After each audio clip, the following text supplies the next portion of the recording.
la cuarta transformación y con esta herramienta que es la consulta.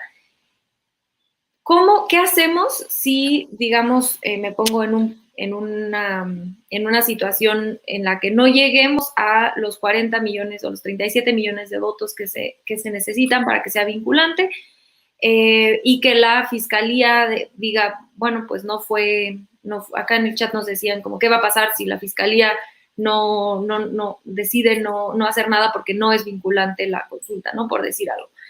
¿Qué implicaciones tiene esto hacia adelante y en términos de la construcción de por lo menos esta percepción de que se está tratando de buscar llegar a algo cercano a la justicia, ¿no? A mí me preocupa un poco justamente que esto se desvíe meramente al tema fiscal y al desvío de recursos, y que el foco principal, porque creo que es muchísimo más grave lo otro, el foco principal no se voltea hacia, es que esto es un escándalo. También ahorita en el chat nos decían a Nixon esto, o sea, el Watergate, que es algo similar en Estados Unidos que pasó, a Nixon le costó que lo echaran, ¿no?, de la presidencia, y que no sucediera nada en un país con tantísima impunidad. En lo personal sería algo muy doloroso, ¿no?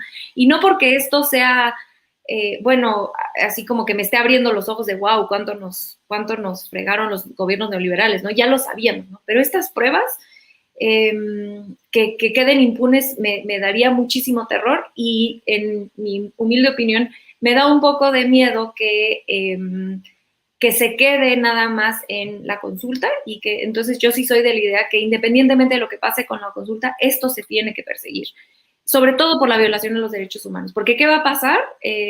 Así lo dice la historia. Espero que la cuarta transformación siga en el poder por mucho tiempo, pero es imposible pensar que siempre lo vamos a estar, ¿no? Y entonces, ¿qué sucede digamos, en la habilitación política de la oposición si no buscamos algo? No sé qué opinan los dos. Sí.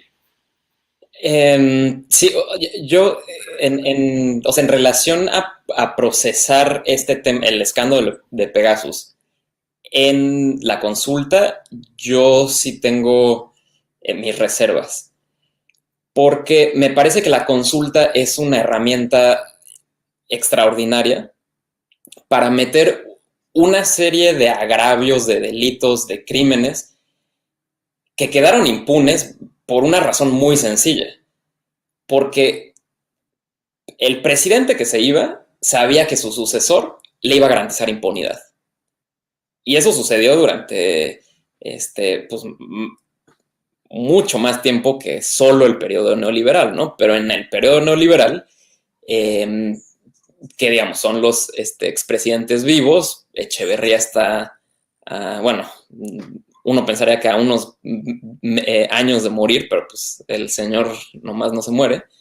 Pero digamos, estos actores, de Salinas hasta Peña Nieto, siguen teniendo poder, conexiones, influyendo más o menos en la política, ¿no? Entonces, el mecanismo de la consulta a mí me parece una herramienta fabulosa por dos razones.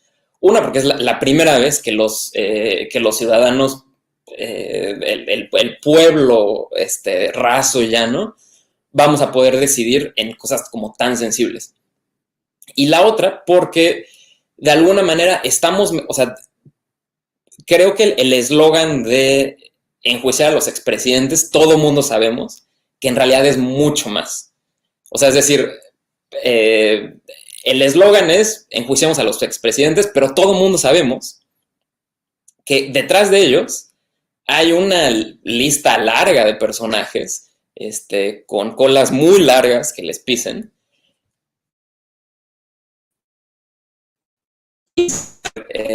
Implicados. Entonces es pues esta inercia de impunidad, ¿no? Este pacto de impunidad del cual tanto se ha hablado. El problema con el tema de Pegasus, a mí me parece, es que es algo pues todavía muy fresco. Es decir, cuando todo esto se dio a conocer en 2017, fue, pues justamente un año antes, no, en el verano en donde fueron las elecciones en el Estado de México y un año antes de las elecciones presidenciales. Es decir, todavía estamos muy cerca. Los personajes que estuvieron involucrados están vivos, muchos de ellos están en el Senado, como Osorio Chong, que fue secretario de Gobernación.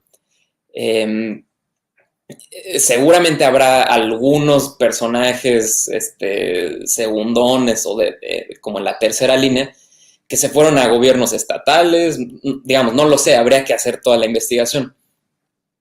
Pero a lo que voy es que no es un crimen o no fue un delito que pasó hace mucho, en donde algunas de las pruebas ya se perdieron o algunos de los personajes involucrados ya se murieron, entonces no podríamos hacer un juicio como tal. El problema acá es que todavía es muy fresco, entonces un movimiento que lucha por la justicia y cuya bandera, una de sus banderas es la justicia, tendría que exigir que la fiscalía tome caso. Yo creo que mandarlo o sea, decir, bueno, yo no estoy de acuerdo en la expresión del presidente y de Santiago Nieto de decir que no nos caracterizamos por la venganza. Pues no, esto no es venganza, esto se llama justicia. Y lo que tendría que hacer la fiscalía, lo que tendría que exigir el movimiento, es que pues quienes la hicieron la paguen. Me parece que meterlo en la consulta va a empantanar más las cosas. Yo estoy realmente muy confiado en que la consulta va a salir, porque la gente ya hizo de la consulta como algo propio. Veo mucho entusiasmo, mucha movilización, pero de cualquier manera, ¿no? Creo que son dos cosas distintas. La consulta es todo lo que no se resolvió en el pasado y que de alguna manera queda pendiente, pero esto, lo de Pegasus, nos toca a nosotros. Y de alguna manera, para mandar una señal hacia el futuro de que en México no es posible el espionaje y no se toleran más los abusos graves a derechos humanos, tendríamos que empezar poniendo el ejemplo nosotros. Yo estoy de acuerdo contigo, porque creo que deja un precedente muy peligroso para adelante. ¿Qué piensas, querida Cian? Yo creo que sí, o sea, coincido en lo general, pero sí creo que sí tenemos una responsabilidad de articular todas estas violaciones a derechos humanos, incluso pues por muy recientes que sean, porque hay una evidencia y un agraviado que es, que está en primer plano, ¿no? Y que tiene responsables y que son responsables que fueron pues de administraciones pasadas, ¿no? Entonces, creo que son ambos procesos los que hay que consolidar y pues sí, ¿no? Que en ambos, nosotros y nosotras como pueblo organizado tenemos una gran responsabilidad, ¿no? En primer lugar, pues en el tema de la consulta, por supuesto, y justamente independientemente pues de la consulta, se tiene que exigir que a estos casos se les dé un seguimiento, se les abra un juicio, pues como debe de ser, ¿no? Insisto, independientemente de la consulta.